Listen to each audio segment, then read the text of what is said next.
So the Division 2 is finally here after many, many months of hype and expectation and lots of information that Ubisoft has released about this game. We can actually play it and we can get it into our hot little hands and we can figure out whether we're having a good time or not. And I thought about this video. This is kind of like an early review or a first look kind of review because I've put in about, 15 hours. Could be 20 hours. The time just completely disappears in this game, but I certainly have not put in the hundreds of hours. I've not reached end game. I haven't done the PvP stuff. And I think what you really care about at this point is whether I'm having a great time or not. And the answer is yes, emphatically, I'm having a fucking awesome time. Blake, you're going to beep that, right?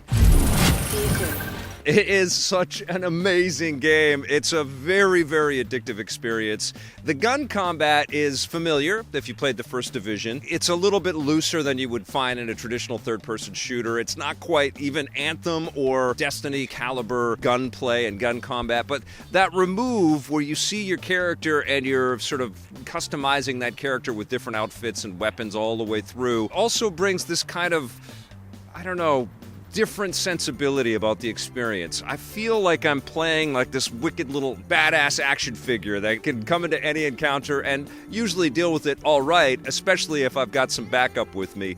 Things get a little bit more hairy if you try to take on some of these missions on your own, which I was doing. I wanted to kind of experiment with a little bit of the solo player experience, and I also definitely wanted to match up with other players and take on some of these missions with other folks, and that makes it way more fun, to be frank, but also a lot easier. It's, because you can end up in a sort of a death state as your other three compadres are running around cleaning up all the bad guys that they have to accomplish the objective, and then you still reap all the rewards. I'm just sort of at level 10 right now. I've started to unlock a lot of the different people that you need. You're recruiting different people that you need within your base camp that allow you access to different elements of the game. So I'm starting to put those pieces together. I beat a bunch of missions. I've unlocked some settlements. I've unlocked a bunch of safe houses. I've played a lot of multiplayer cooperative stuff. I've gone off on side missions. I've had lots of just random encounters out in the streets of Washington, D.C. Yes, it is absolutely surreal, just like I thought it would be, that I'm playing this game so soon after actually visiting Washington, D.C. And I actually went in and grabbed documents out of the National Archives, which I had just visited. I cruised around outside of the Washington Monument and the White House and went down streets that I had walked while I was in Washington, D.C. You go into the Air and Space Museum and you're in the planetarium. And that's the amazing decision that was done with this game as well, because they placed it in a city that's just so rife with history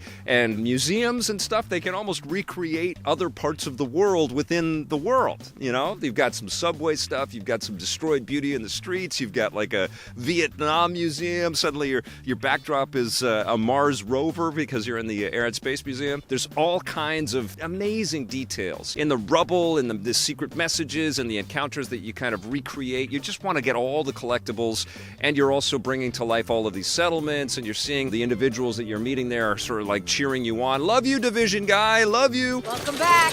The gunplay feels great, maybe not as great as your favorite shooters, I give it that, but it's still pretty damn solid, and you've got all of these mobility elements in there because it's third person, so you can do flips and rolls and butt up against obstructions and shoot over top of them, and there's all kinds of augmentations that you get in this game, and I chose the auto turret thing, which was such a helpful little ally. It almost made a lot of my encounters with the bad guys almost like there were two of us. I would place my turret on top of an obstruction or a barrier, and then I would race around and flank the opponents, and it just felt amazing. It felt like I was funneling them all in and taking them out.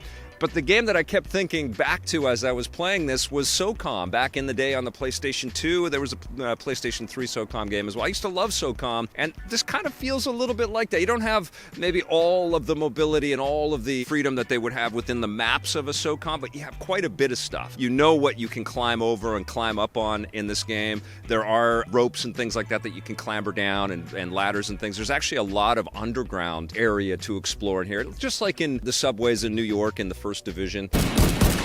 It has the addictive sort of Diablo-esque, loop of you finding new stuff So you spend a ton of time in the menus, and they're pretty elegantly put together. And yes, there is a store, and yes, they've got the loot box type mechanic thing.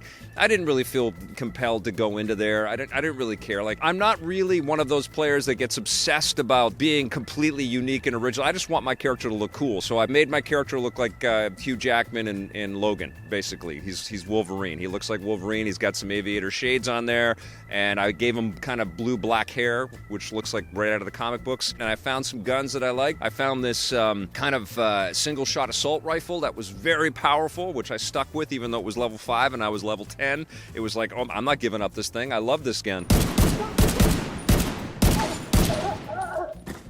What I can tell you about The Division 2 is that the developers clearly have been tuning and tweaking. They didn't have to build from the ground up. I thought The Division 1 was superb from my vantage point. I didn't stay with it for hundreds and hundreds of hours, and I can see the fatigue that people had there. That, you know, everything wasn't put together. But what I understand about The Division 1 is that the developers stayed with it, and they kept adding it, and it just kept improving and improving. And you can clearly see all of those learnings in The Division 2. 10 hours into Anthem, I felt like I don't really want to keep playing this, but I did to finish it and to review it, the story campaign.